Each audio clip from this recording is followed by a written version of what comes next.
Esta semana que termina ha sido particularmente movida en torno a una preocupación que han expresado los gobernadores, que ha expresado la Defensoría del Pueblo y otros sectores sobre el agravamiento y en la degradación del orden público en diferentes ciudades y regiones de Colombia, en el Catatumbo, en el Bajo Cauca, en el departamento del Cauca, en Nariño.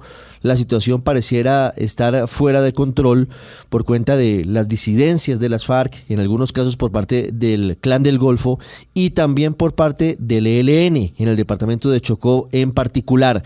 Y hay una advertencia y hay una situación que apremia, y es que en el panorama empieza a verse la jornada de elecciones para alcaldes y gobernadores el próximo 29 de octubre. El registrador nacional ya advirtió incluso que en el Cauca estaremos ante el escenario de que se aplacen o se tengan que repetir las elecciones porque no hay garantías. Muchos hechos violentos en Patía, en Argelia y en otros municipios hacen pensar en ese escenario.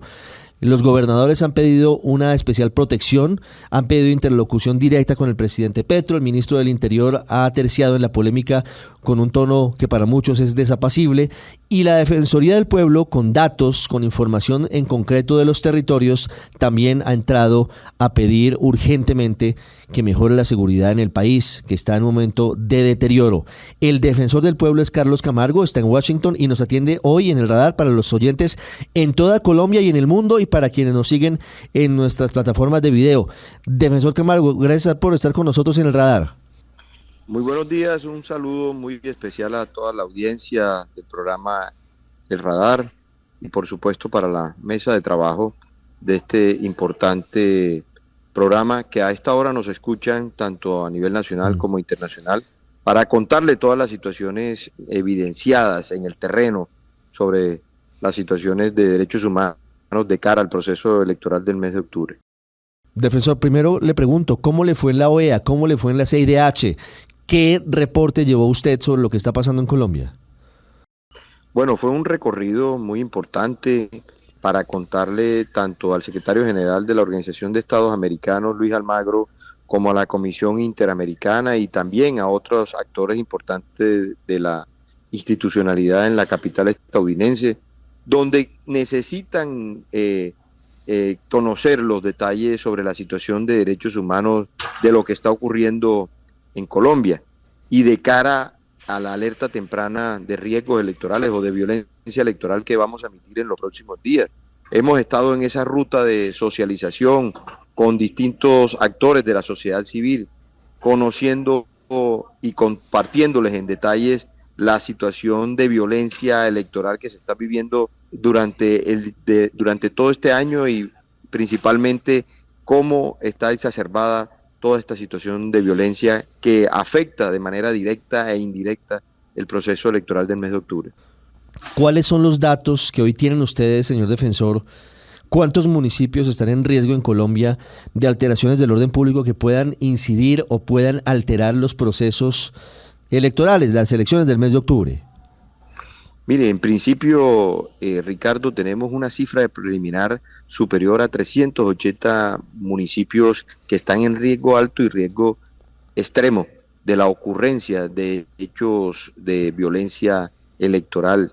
Y cuando hablamos en esos términos es no para generar alarmismos, sino para compartirles la cruda y dura realidad a la que estamos enfrentados los colombianos y que esto puede incidir afectando directamente el proceso electoral y en consecuencia va a ser un golpe a la espina dorsal de nuestra democracia, a nuestro sistema democrático. Por eso es que nosotros a 70 días del proceso electoral estamos anticipándonos, contándole al país y al mundo entero cuál es la situación de violencia, cómo los factores de violencia están exacerbados, están disparados y han aumentado las conductas vulneratorias que podemos registrar y que hemos registrado desde la Defensoría del Pueblo en comparación con otros periodos de tiempo. Esta situación no se veía desde hace más de 2 décadas, algo que nos llama especialmente la atención como ha habido un carácter expansivo por parte de los grupos irregulares de intimidación y de zozobra permanente a la población civil, algo que y el llamado que hacemos al gobierno nacional es a que adoptemos de manera urgente medidas efectivas y necesarias que nos permitan mitigar y contener toda esta serie de riesgos en materia de homicidios, en materia de amenazas, no solamente a actores de la institucionalidad colombiana, como al fiscal general de la nación, sino también a los alcaldes que han sido víctimas de amenazas. Hay muchos alcaldes que están despachando por fuera de su jurisdicción. Conocemos el alcalde de la playa de Belén, en norte de Santander, que renunció a su cargo sin que a la fecha se conozcan las razones y se encuentra exiliado en el exterior. También hemos registrado amenazas de candidatos, de candidaturas y el impedimento a muchas campañas para hacer proselitismo político. De manera de que el llamado que hacemos es a que tomemos cartas en el asunto. Esto tiene que ser compromiso de toda la institucionalidad.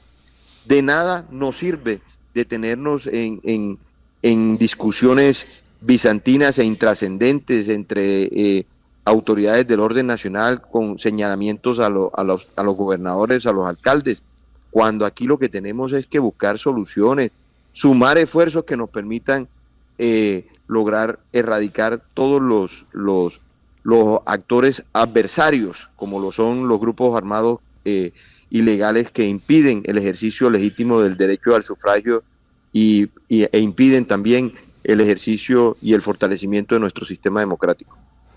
Según la información de la Defensoría, ¿en qué municipios, en qué departamentos concentran sus acciones armadas los disidentes de alias Iván Mordisco? Nosotros hemos señalado en la información preliminar que tenemos en el marco de la alerta temprana electoral, de violencia electoral, en muchos departamentos, pero quiero llamar la atención de manera especial en los departamentos que integran el suroccidente del país. Vemos como en el departamento de Nariño, que es el departamento líder, no propiamente por conductas cercanas o afines a los derechos humanos, sino todo lo contrario, de afectaciones en los derechos humanos de las poblaciones. Vemos como durante este periodo de tiempo de los 6 meses primeros de este año, hemos registrado conductas vulneratorias como el desplazamiento de comunidades, el confinamiento de comunidades, porque observamos de que en el departamento de Nariño nos preocupan subregiones como la subregión del Pacífico nariñense, donde ahí observamos que actúa y desarrolla sus actividades criminales las disidencias de la FARC, especialmente la columna móvil La Franco Benavides, donde tenemos muy claro que tienen como combustible el narcotráfico, la minería ilegal y por supuesto el contrabando. Nos preocupa en el Pacífico nariñense los municipios de Magüí, de Roberto Payán, el municipio de Santa Bárbara de Iscuandea, así como también el municipio de Olaya Herrera, que son municipios donde específicamente existe una clara omisión de denuncia por parte de las comunidades por represalias de los grupos armados ilegales. Y por supuesto existen todos estos procesos de carnetización que están sometiendo a la población civil y los grupos armados irregulares, de manera de que es importante que la opinión pública nacional e internacional sepan y conozcan en detalle este ejercicio. También nos preocupan los municipios que integran la cordillera nariñense, los municipios de Leiva, los municipios del Rosario, de Cumbitara, de Taminango, de Policarpa, donde también esta columna móvil, la Franco Benavides, tiene azotados a la población civil. Y por supuesto, de cara al proceso eleccionario, vemos una amenaza clara y evidente para el no ejercicio legítimo y libre del derecho al sufragio. Señor defensor, le pregunto por el Clan del Golfo, que pareciera hoy estar en una situación distinta, no tan violenta, pero continuando con extorsión y otros delitos. ¿En dónde tienen mayor incidencia los integrantes del Clan del Golfo hoy en Colombia? Ricardo, el Clan del Golfo nació en la subregión del Urabá Darién y en el Urabá y en el Bajo Cauca antioqueño se han venido expandiendo ya hoy por hoy, como lo hemos demostrado y le hemos mostrado al país y al mundo desde la Defensoría. Hoy tienen influencia en más de 392 municipios del país, en más de 24 departamentos. Hace 4 años, cuando se estaban llevando a cabo las mismas elecciones territoriales. El Clan del Golfo hacía presencia en 113 municipios del país, algo que nos llama especialmente la atención, cómo han tenido un crecimiento significativo, lo mismo que las demás estructuras criminales cuyo común denominador ha sido precisamente el carácter expansivo que han tenido para obtener el control territorial y social sobre las poblaciones en el territorio, afectando visiblemente sus derechos. Sí, el ELN en teoría defensor hoy está en una mesa de diálogos con el gobierno, avanza de hecho una nueva ronda de conversaciones en Caracas y en teoría, digo en teoría porque hay varios hechos que han significado la ruptura del cese del fuego bilateral. En teoría están en ese cese del fuego durante 6 meses. Ustedes han denunciado una situación muy grave en el Chocó, en el medio San Juan, con un paro armado del ELN. ¿Qué información tienen y qué llamado les hacen ustedes al ELN y al gobierno? Mire, Ricardo, nos surge la pregunta es, ¿cuáles han sido los desafíos del cese al fuego bilateral con las distintas estructuras armadas ilegales? Hoy por hoy está vigente el cese al fuego con el ELN. ¿Será que sí han demostrado, o a través de estos hechos que conocemos públicamente o que se conocen públicamente, el ELN está demostrando que sí tiene voluntad de paz? Pues la respuesta es todo lo contrario, Ricardo. El ELN no ha expresado la voluntad de paz. Ellos lo único que han expresado a través de narrativas, a través de retórica, es que tienen intenciones de adelantar un proceso de negociación. En el entretanto, siguen violando los derechos humanos, el derecho internacional humanitario, afectando en sus derechos a la población civil. Vemos cómo desde hace 2 días decretaron un paro armado en el corregimiento de San Miguel, en el medio de San Juan, en el departamento del Chocó. De verdad que existe una verdadera incertidumbre y tienen a todos los colombianos sumidos en un estado de desesperanza, y es importante, y en mi condición de defensor del pueblo, que le hagamos de una vez por todas claridad al país y al mundo si verdaderamente tenemos esa voluntad que decimos tener los grupos armados ilegales. Por favor, eso se traduzca en hechos concretos y en gestos genuinos de tener esa voluntad de paz. Sí. Para finalizar, señor defensor del pueblo Carlos Camargo, quiero preguntarle sobre las medidas, sobre los planes. Ya hicimos un diagnóstico, usted nos ha contado de qué se trata hoy la violencia en Colombia, pero quisiera saber hacia dónde van las medidas para buscar soluciones. Usted ha tenido la posibilidad de hablar con el gobierno, con el Ministerio del Interior, con otras entidades para buscar no solamente el blindaje de las elecciones de octubre, sino también que regrese la tranquilidad para los habitantes de Colombia. El director de la policía ha hablado, por ejemplo, de un plan pistola de las disidencias de las FARC en Nariño, en Cauca y en el Catatumbo, y habla de que hay riesgo muy alto en 78 municipios, o riesgo moderado en 78 municipios y alto en 14 municipios mejor, de cara a las elecciones. ¿Cómo trabajan desde la Defensoría del Pueblo con otras autoridades?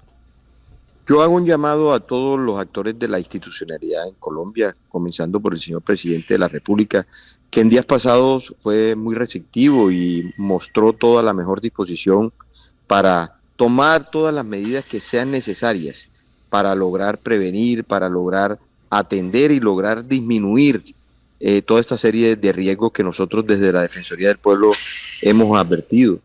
Es muy importante, y por eso hago un llamado a la sensatez a todos. Este no es momento para discusiones, esto no es momento para deliberar en torno a temas que no tienen trascendencia. Aquí lo que verdaderamente tiene trascendencia es la democracia en Colombia, que está expuesta y está en un estado grave si no tomamos medidas que puedan enfrentar y que puedan mitigar todos estos riesgos que advertimos. Aquí tenemos que tener claro que el único adversario que tiene la institucionalidad y que tiene el pueblo colombiano se llaman los grupos armados ilegales y los de crimen organizado.